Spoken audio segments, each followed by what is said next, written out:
साध संगत जी बड़े प्यार से कहिए धन्यकार जी।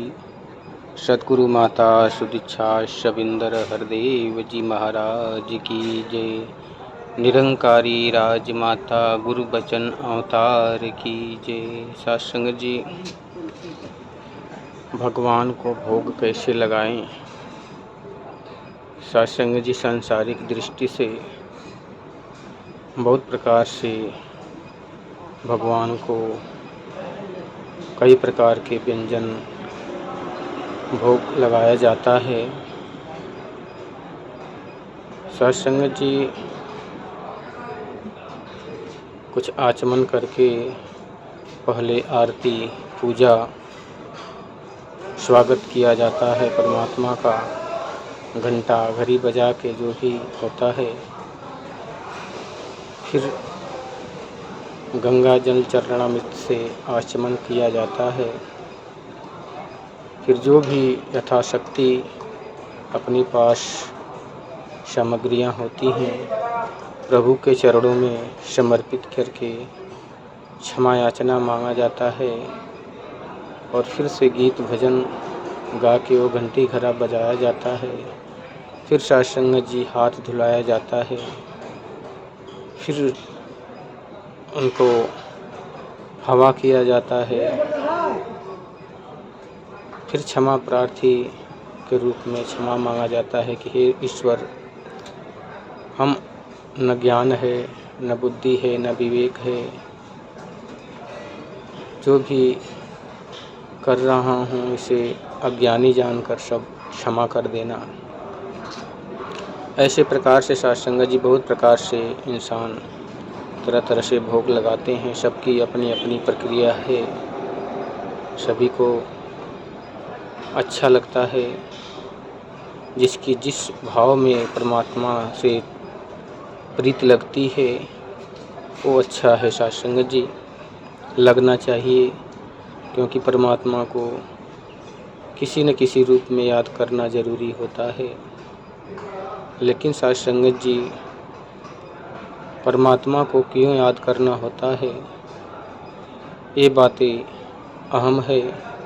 वैसे तो परमात्मा भगवान कुछ खाने का चाहत नहीं रखता, क्योंकि कहते हैं कि बिन पग चले सुने बिन काना, कर बिन कर्म करे विधनाना, आनंद रहित सकल रस भोगी, बिन बाणी बक्ता बड़ जोगी। ये सारे जीवों के अंदर रसना के ऊपर बैठकर सभी द्रव्यों का स्वाद ले लेता है। इसे किसी विशेष व्यक्ति के द्वारा भोग नहीं लगाया जा सकता कि ये हम चढ़ाएंगे यही कीमती वस्तु तो ये परमात्मा इसे खा लेगा या स्वीकार कर लेगा, क्योंकि ये घट घट के अंदर बैठा हुआ है साध संगत जी। और इस घट के अंदर बैठकर सारे चीज़ों का आनंद यही लेता है। साध संगत जी, कहा भी गया है कि अन्न ब्रह्म है और इससे जो रस बनता है वो विष्णु है, और इसका जो भक्षण करने वाले हैं वो शंकर का रूप होता है। साध संगत जी, अन्न ब्रह्म रसो विष्णु भोक्ता च महेश्वर। साध संगत जी, चाहे वो किसी श्रेणी में हो, जीव जंतु सारे के अंदर यही विराजमान है। लेकिन साध संगत जी, ये तब जाना जाता है जब सतगुरु की कृपा से इसको प्राप्त कर लिया जाता है, हासिल कर लिया जाता है, देख लिया जाता है, समझ लिया जाता है। कहते भी हैं कि जिसकी पूजा, जिसका बंधन, उसका ज्ञान जरूरी है। कहीं हृदय कि पहले ईश्वर की पहचान जरूरी है। अगर पहचान नहीं है साध संगत जी, तो ये मन थोड़ी सी दुख की घड़ियों में ही अपना रास्ता बदल देता है, क्रियाएं बदल देता है, देवता बदल देता है, स्थान बदल देता है। लेकिन जब साध संगत जी मालूम हो जाता है कि एक ही ईश्वर इस पूरे ब्रह्मांड का रचयिता है, पूरे संसार का रचयिता है।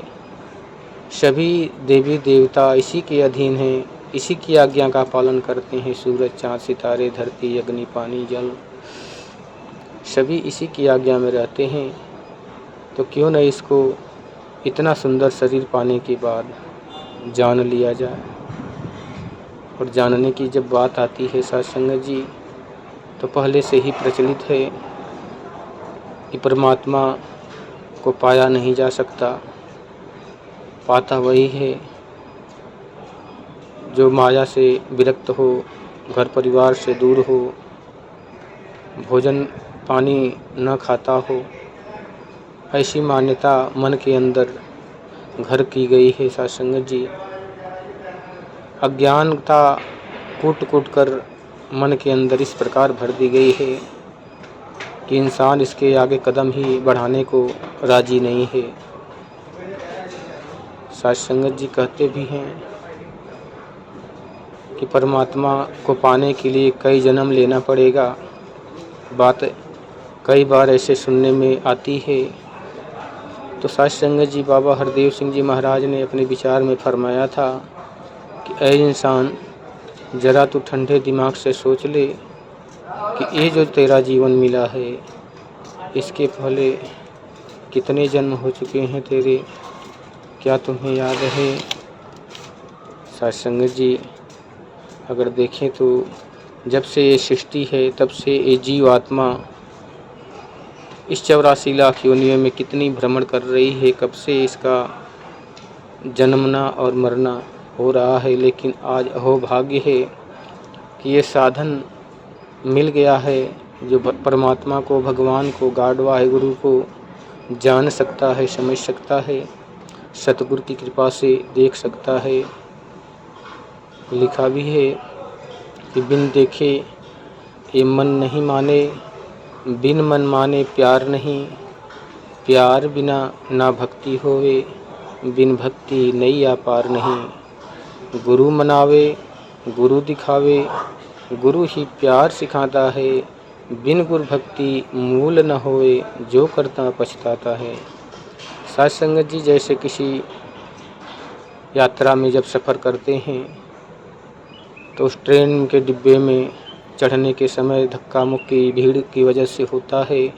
सीट पकड़ने के लिए हर कोई बेताब रहता है, किसी से कोई की परिचय नहीं होता है। आपस में तू मैं लड़ाई भी हो जाती है सीट को लेके। लेकिन कुछ देर के बाद जैसे ही शांत होते हैं, कुछ देर के बाद जब गाड़ी कुछ स्टेशन आगे बढ़ती है तो आपस में बैठे हुए लोग जब अपने आप में चर्चा करते हैं, तो जब उनका परिचय होता है कि आप कहाँ से हो और वो आपसे पूछते हैं, जब पता मिल जाता है, ठिकाना मिल जाता है, तो साधु संगत जी वो खाने की सामग्री भी आपस में बांटने लगते हैं।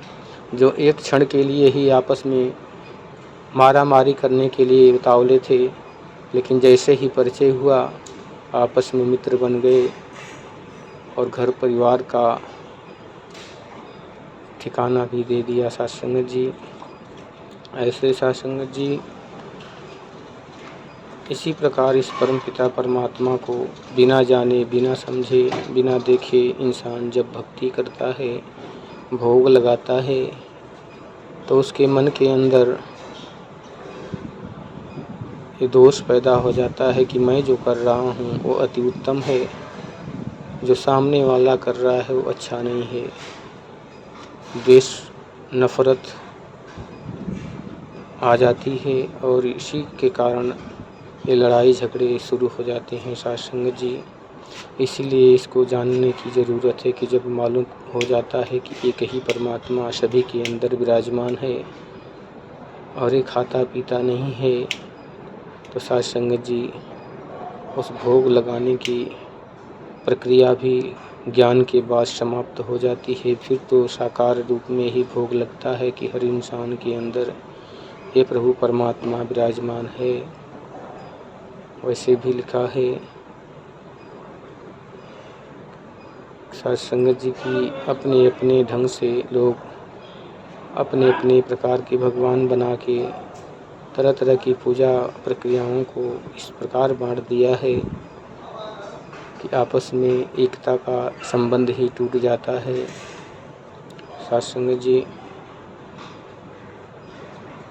इस परमपिता परमात्मा को प्राप्त करने के बाद ये सारी भ्रांतियाँ, सारी